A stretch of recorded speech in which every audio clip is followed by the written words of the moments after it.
ಈ ಕಿರಾತಕರ ಗ್ಯಾಂಗ್ ಇದೆಯಲ್ಲ, ಪಟ್ಟಣಗೆರೆ ಶೆಡ್ನಲ್ಲಿ ಚಿತ್ರಹಿಂಸೆ ಕೊಟ್ಟು ರೇಣುಕಾ ಸ್ವಾಮಿಯನ್ನ ಕೊಲೆ ಮಾಡಿ ಆ ನಂತರ ಏನ್ ಮಾಡ್ತು ಅನ್ನೋದು ಈಗ ನೋಡಿ. Pattanagere shed to Sumanahalli bridge ವರೆಗೆ ಆ ಡೀಟೇಲ್ ಹೆಂಗಿತ್ತು, ಯಾವ ಸಮಯಕ್ಕೆ ಏನ್ ಮಾಡಿದ್ರು, ಯಾರು ಬಂದ್ರು, ಆ ನಂತರ ಏನಾಯ್ತು ಅನ್ನೋದು.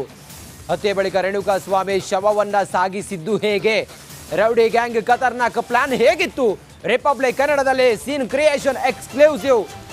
ಫೆಬ್ರವರಿ ರೇಣುಕಾ ಸ್ವಾಮಿ ಪವಿತ್ರ ಗೌಡಗೆ ಮೆಸೇಜ್ ಮಾಡಿದ್ದು, ಅಶ್ಲೀಲ ಫೋಟೋ ಕಳಿಸಿದ್ದು, ಆ ನಂತರ ಪಟ್ಟಣಗೆರೆ ಶೆಡ್ಗೆ ಬಂದಿದ್ದು, ಅಲ್ಲಿ ಕೊಲೆ ಆಗಿದ್ದು, ಆ ನಂತರ ಸುಮ್ನಹಳ್ಳಿಯ ಬ್ರಿಡ್ಜ್ ಏನಿದೆ ಅಲ್ಲಿ ಎಸೆದು ಹೋಗಿದ್ದು, ಅದರ ರೀಕ್ರಿಯೇಷನ್ ಎಕ್ಸ್ಕ್ಲೂಸಿವ್. ಆ ಖತರ್ನಾಕ್ ಗ್ಯಾಂಗ್ ಏನಿದೆಯಲ್ಲ, KD ಗ್ಯಾಂಗ್, ಅದರ ಪ್ಲಾನ್ ಹೇಗಿತ್ತು ಅನ್ನೋದ್ರ ಪಿನ್ ಟು ಪಿನ್ ಮಾಹಿತಿಯನ್ನು ರಿಪಬ್ಲಿಕ್ ಕನ್ನಡ ಈಗ ತೆರೆದಿಡ್ತಾ ಇದೆ. ಏನು ಕಾನ್ವರ್ಸೇಷನ್ ಆಗಿತ್ತು, ಯಾರು ಬಂದ್ರು, ಯಾರ ಜೊತೆಗೆ ಏನು ಮಾತಾಡಿದ್ರು, ಯಾರು ಹಲ್ಲೆ ಮಾಡಿದ್ರು, ಎಲ್ಲವೂ ಕೂಡ.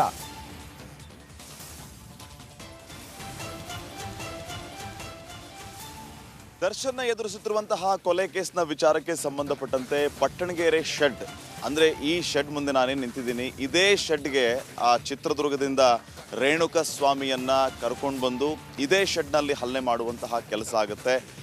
ನಾವೀಗ ಗಮನಿಸ್ತಾ ಇರ್ಬೋದು, ಈ ಪಟ್ಟಣಗೆರೆ ಶೆಡ್ ಏನಿದೆ, ಈ ಶೆಡ್ನಲ್ಲಿ ಸೀಸ್ ಆದಂತಹ ವಾಹನಗಳನ್ನು ಇರಿಸಲಾಗುತ್ತೆ. ಕಳೆದ 30 ವರ್ಷಗಳಿಂದ ಕಿಶೋರ್ ಅನ್ನೋರಿಗೆ ಜಯಣ್ಣ ಅವರು ಇದನ್ನು ಬಾಡಿಗೆ ಕೊಟ್ಟಿದ್ದಾರೆ ಅನ್ನುವಂತಹ ವಿಚಾರ ಕೂಡ ಇದೆ. ಹಾಗಿದ್ರೆ ಈ ಪ್ರಕರಣ ಏನು ಎತ್ತ ಅನ್ನೋದನ್ನು ನಾವು ಗಮನಿಸ್ತಾ ಹೋದರೆ, ಮುಖ್ಯವಾಗಿ ಈ ಒಂದು ವಿಚಾರಕ್ಕೆ ಸಂಬಂಧಪಟ್ಟಂತೆ ರೇಣುಕಾ ಸ್ವಾಮಿ ಕೊಲೆ ಪ್ರಕರಣದಲ್ಲಿ ನಟ ದರ್ಶನ್ ಮತ್ತು ಗೆಳತಿ ಪವಿತ್ರ ಗೌಡ ಅರೆಸ್ಟ್ ಆಗಿರೋ ಸುದ್ದಿ ಈಗಾಗಲೇ ಭಾರಿ ಸದ್ದು ಮಾಡ್ತಾ ಇದೆ. ಒಂದು ಕಡೆ ಪವಿತ್ರ ಗೌಡಗೆ ಅಶ್ಲೀಲ ಸಂದೇಶ ಕಳಿಸಿದ್ದಕ್ಕೆ ರೇಣುಕಾ ಸ್ವಾಮಿಯ ಕೊಲೆ ನಡೆದಿದೆ ಎನ್ನಲಾಗಿದೆ. ಇದರಲ್ಲಿ ದರ್ಶನ್ ಕೈವಾಡ ಇದೆ. ದರ್ಶನ್ ಸೂಚನೆ ಕೊಟ್ಟಿದ್ದಕ್ಕೆ ಹಲ್ಲೆ ಮಾಡಿದ್ವಿ ಅಂತ ಬಂಧಿತ ಆರೋಪಿಗಳ ನಡಿ ಈಗ ಶುರು ಮಾಡೋಣ.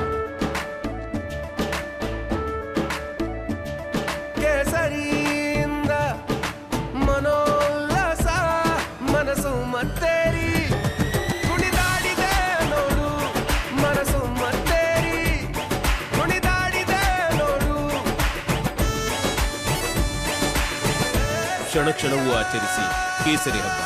ವಿಮಲ್ ಬಾಯಲ್ಲಿ ಹೇಳಿ ಕೇಸರಿ ಎಲ್ಲ ಏನಿದ್ದಾರೆ ಅವರು ಹೇಳಿಕೆಯನ್ನು ಕೊಟ್ಟಿದ್ದಾರೆ. ಸೊ ಈ ರೀತಿಯ ಹೇಳಿಕೆ ಮತ್ತು ತಪ್ಪನ್ನು ಒಪ್ಕೊಂಡಿರೋ ಹಿನ್ನೆಲೆ ಈಗಾಗಲೇ ದರ್ಶನ್ ಅವರನ್ನು ಅರೆಸ್ಟ್ ಮಾಡಲಾಗಿದೆ. ಫೆಬ್ರವರಿ 27ನೇ ತಾರೀಕಿಂದ ದರ್ಶನ್ ಗೆಳತಿ ಪವಿತ್ರ ಗೌಡಗೆ ರೇಣುಕಾ ಸ್ವಾಮಿ ಅಶ್ಲೀಲ ಸಂದೇಶ ರೇಣುಕಾ ಸ್ವಾಮಿಯನ್ನು ಕರೆದುಕೊಂಡು ಹೋಗ್ತಾರೆ. ಕರೆದುಕೊಂಡು ಹೋದ ನಂತರ ಈ ಶೆಡ್ನ ಒಳಗಡೆ ಏನು ವಾಹನಗಳಿದೆ ಅಲ್ಲಿ ಒಂದು ಚಿಕ್ಕ ಮನೆ ಕೂಡ ಕಾಣಿಸ್ತಾ ಇದೆ. ಅದೇ ಸ್ಪಾಟ್ನ ಸುತ್ತಮುತ್ತ ಆತನ ಮೇಲೆ ಹೇಗೆ ಬೇಕೋ ಹಾಗೆ ಮನಸ್ಸೋ ಇಚ್ಛೆ ಹಲ್ಲೆ ಮಾಡಿದರು ಅನ್ನುವಂತಹ ವಿಷಯ ಗೊತ್ತಾಗಿದೆ. ಹಲ್ಲೆ ಮಾಡಿದ ನಂತರ ಆತ ಅಲ್ಲಿಯೇ ಸ್ಥಳದಲ್ಲಿಯೇ ಸಾವನ್ನಪ್ಪಿದ್ದ. ಇವರ ಹೊಡೆತಗಳನ್ನು ತಾಳಲಾರದೆ ಅಲ್ಲಿದ್ದವರು ಅಟ್ಯಾಕ್ ಮಾಡಿದಂತಹ ಆರೋಪಿಗಳು ಭಯ ಬಿದ್ದು ಈತ ಸಾವನ್ನಪ್ಪಿದ್ದಾನೆ ಅನ್ನುವಂಥ ವಿಷಯ ಗೊತ್ತಾಗ್ತಾ ಇದ್ದಂತೆ ಅದನ್ನು ದರ್ಶನ್ಗೆ ವಿಚಾರ ತಿಳಿಸ್ತಾರೆ ಅನ್ನೋಂಥ ವಿಚಾರ ಕೂಡ ಗೊತ್ತಾಗ್ತಾ ಇದೆ. ಹೀಗೆ 10 ಹಲವು ಆಯಾಮಗಳಲ್ಲಿ ಸದ್ಯಕ್ಕೆ ಚರ್ಚೆ ಆಗ್ತಾ ಇದೆ. ಸದ್ಯಕ್ಕೆ ಈಗ ಈ ಶೆಡ್ನ ಮಾರ್ಗ ನಾವು ಗಮನಿಸ್ತಾ ಇದ್ದೀವಿ. ಶೆಡ್ನ ಮುಂಭಾಗದ ಈ ಒಂದು ರಸ್ತೆಯನ್ನು ನೀವು ಗಮನಿಸ್ಬೋದು. ಈ ರಸ್ತೆ ಮಾರ್ಗವಾಗಿಯೇ ಆ ರೇಣುಕಾ ಸ್ವಾಮಿಯನ್ನು ಸ್ಕಾರ್ಪಿಯೋದಲ್ಲಿ ಕೂರಿಸ್ಕೊಂಡು ಬರ್ತಾರೆ. ನೀವೊಂದು CCTV ಫುಟೇಜನ್ನು ಕೂಡ ನೋಡಿರಬಹುದು ವೀಕ್ಷಕರೇ. ಆ ರೆಡ್ ಕಲರ್ ಜೀಪಲ್ಲಿ ದರ್ಶನ್ ಕೂಡ ಈ ಶೆಡ್ಗೆ ಬರುವಂತಹ ಫುಟೇಜಸ್ ಏನು ಸಿಕ್ಕಿದೆ, ಆ ದರ್ಶನ್ ಇದೇ ಮಾರ್ಗದಲ್ಲಿ ಬರೋದು. ಆ ಮುಂದೆ ಇರುವಂತಹ ಕರ್ವಿಂಗಿಂದ ಅವರು ಆ ಕಡೆಯಿಂದ ರೈಟ್ ಟರ್ನ್ ತೊಗೊಂಡು ಈ ಶೆಡ್ಗೆ ಬರ್ತಾರೆ. ಆ ಸ್ಪಾಟ್ ಹೇಗಿದೆ ಅನ್ನೋದನ್ನು ಕೂಡ ನಾವು ತೋರಿಸೋಣ ನಿಮಗೆ. ಅದಕ್ಕಿಂತ ಮುಂಚೆ ಈ ಮಾರ್ಗವಾಗಿಯೇ ಆ ರೇಣುಕಾ ಸ್ವಾಮಿಯನ್ನು ಸ್ಕಾರ್ಪಿಯೋದಲ್ಲಿ ಕೂರಿಸ್ಕೊಂಡು ಅವರು ಬರ್ತಾರೆ ಅನ್ನುವಂಥದ್ದು ನಾವಿಲ್ಲಿ ಗಮನಿಸಬೇಕಾಗಿರುವಂಥದ್ದು. ಹಾಗಿದ್ರೆ ಸದ್ಯಕ್ಕೆ ಈ ವಿಚಾರಕ್ಕೆ ಸಂಬಂಧಪಟ್ಟಂಗೆ ಇಷ್ಟೆಲ್ಲ ಬೆಳವಣಿಗೆ ಆಗ್ತಾ ಇರೋದು, ಆ ಸೀನನ್ನು ರೀಕ್ರಿಯೇಟ್ ಮಾಡುವಂತಹ ಪ್ರಯತ್ನ ಆಗ್ತಾ ಇದೆ. ಆ ದರ್ಶನ್ ಬಂದಿರುವಂತಹ ವಾಹನ ಅಂದರೆ ಆ ದರ್ಶನ್ ಆ ಸ್ಪಾಟಿಂದ ಏನು ರೈಟ್ ಟರ್ನ್ ತೊಗೊಂಡು ಈ ಶೆಡ್ಗೆ ಎಂಟ್ರಿ ಕೊಡ್ತಾರೆ. ಜೊತೆಗೆ ರೇಣುಕಾ ಸ್ವಾಮಿಯನ್ನು ಕೂಡ ಇದೇ ಮಾರ್ಗವಾಗಿ ಏನು ಈ ಶೆಡ್ಗೆ ಕರ್ಕೊಂಬರಲಾಗುತ್ತೆ. ಆ ಸ್ಪಾಟ್ ಹೇಗಿದೆ ಅನ್ನೋದನ್ನು ಅಲ್ಲೇ ನೋಡೋಣ. ನಾವೀಗ ನಾನೀಗ ಇರುವಂತಹ ಈ ಸ್ಪಾಟ್ ಏನಿದೆ, ಈ ಸ್ಪಾಟಿಂದ ರೈಟ್ ಟರ್ನ್ ತೆಗೆದುಕೊಂಡು ನೇರವಾಗಿ ಆ ಪಟ್ಟಣಗೆರೆ ಶೆಡ್ ಏನಿದೆ, ಈಗಷ್ಟೇ ನಾನು ಶೆಡ್ ತೋರಿಸ್ತಾ ಇದ್ದೆ, ಈ ಶೆಡ್ಗೆ ಕರೆದುಕೊಂಡು ಹೋಗುವಂತಹ ಕೆಲಸ ದರ್ಶನ್ನ ಸಹಚರರಿಂದ ಆಗುತ್ತೆ.